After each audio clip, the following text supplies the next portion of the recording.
We just got dropped off in the middle of an abandoned city, and we're gonna spend the next 7 days here. And there goes our only way out. We're now stranded for the next 7 days.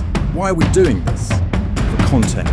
This once beautiful city was bombed and abandoned because of war, which means the only people here are us and our cameraman, at least that we know of. So I guess we start off by getting off the roof. We knew that our first objective was to explore this city and find a safe place to call home for the next 7 days, which starts with exploring this building. Alright, let's see what's down the bottom of this building. I assume under this wood is a floor. Only one way to find out. Alright, this is crazy. I feel like I'm in a zombie apocalypse. This is wild. Oh, look at this. After a little more exploring, we stumbled upon an area that might work for our shelter. Oh my gosh, I think this is where we should set up camp. You can see the entire city over here. Plus, we have a roof to protect us from rain. And now that we had our home base decided, the next step was to open up the supplies crate left by the helicopter on the roof. Let's pop open this crate so we can build camp. We need some gear. This crate contains all of the survival gear we'll need for the next 7 days, and so we don't have to carry stuff all the way down the stairs. We're just going to drop it.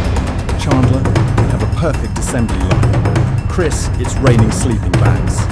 Chandler, there's our dinner plates. Wait, Chandler, don't let it fall. Chandler, yeah, that was the coolest thing we've ever done. But jokes aside, it was time to actually start surviving now. Who wants fire duty? We'll get it. We're on bed duty. Chris got started on making a fire with Mark. I'm personally a fan of the log cabin when it comes to fires. Eagle Scout. Did I mention that yet? While Chandler and I look for something for us to sleep on. This is what mattresses were like 100 years ago. Wait, you found a mattress? Yeah, well, on the second floor in a corner. That's all you need. Thanks. You should wrap that thing in a tarp so you don't get destroyed by bugs.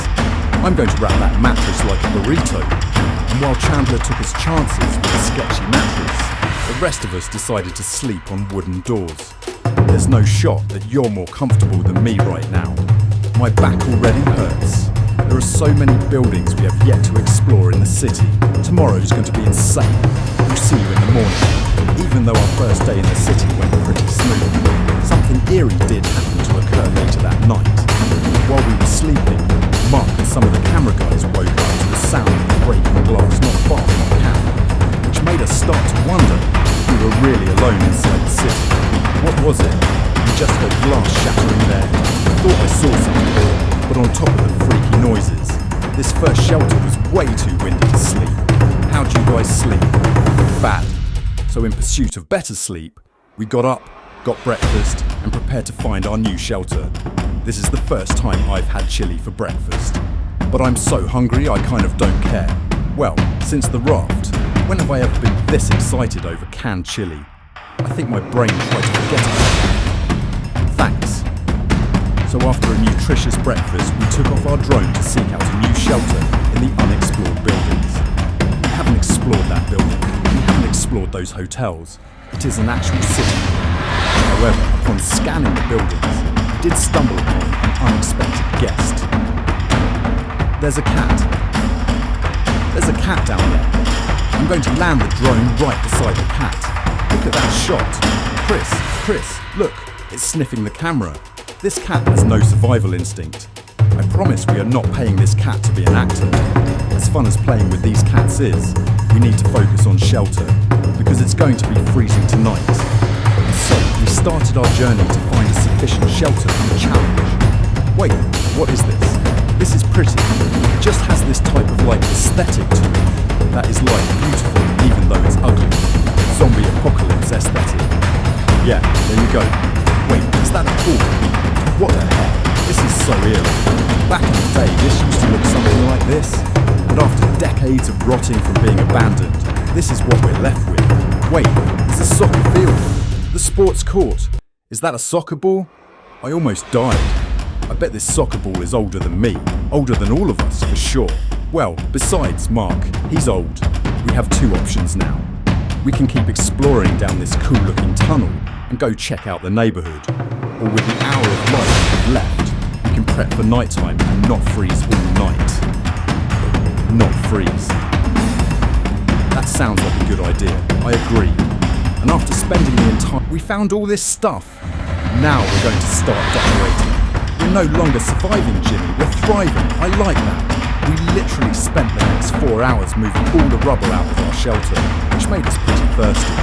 The water in these sacks tastes like trash, which is why we all bought a circle water bottle, because you can put a flavour cartridge in it and make water taste good.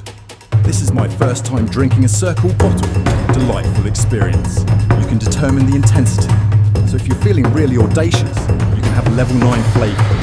Or if you're just a wuss, you can have a level 1 flavour. I'm trying 6.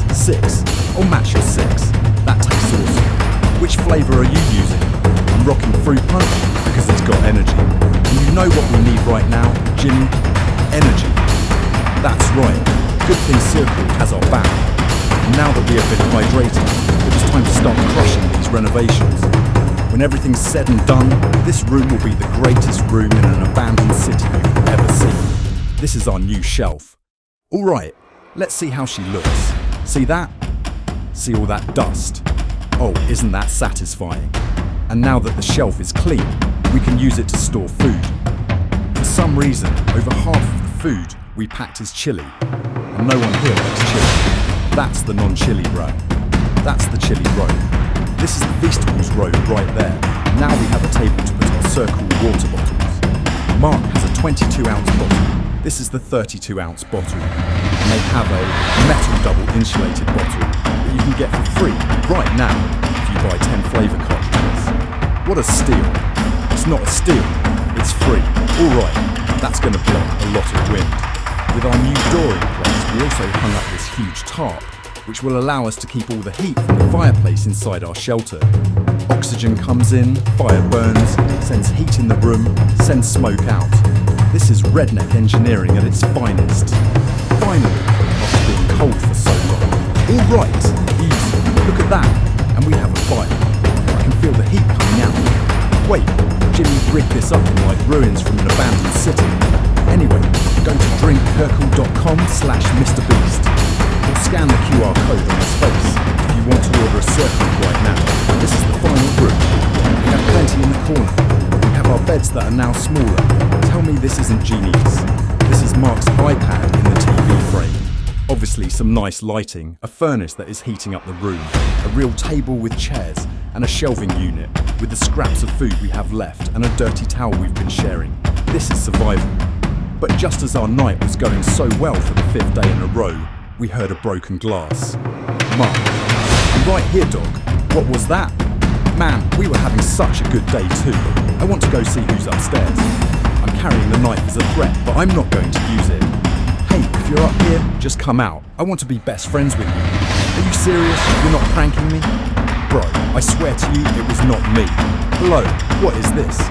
Bro, oh my god. This is the most Mark robber thing I've ever seen. What the heck? You swore. Yeah, so turns out Mark was pranking us, and he was the one dropping these bottles the whole time. I've got a remote control here, but no one suspects it. I can be in my sleeping bag and I can start launching glass bottles through the roof. Freak everyone out. Oh my gosh, I thought I could trust you. Now that Mark's not pranking me, we re-rigged his contraption. Feastables me. There you go. I'll take one. I got one as well. That's kind of cool. To be honest, it was pretty easy to forgive Mark because we only had one day left in this challenge. Good morning. Good morning, abandoned city. Abandoned city, abandoned city. It's so much colder out here than it is in there. Let's go back.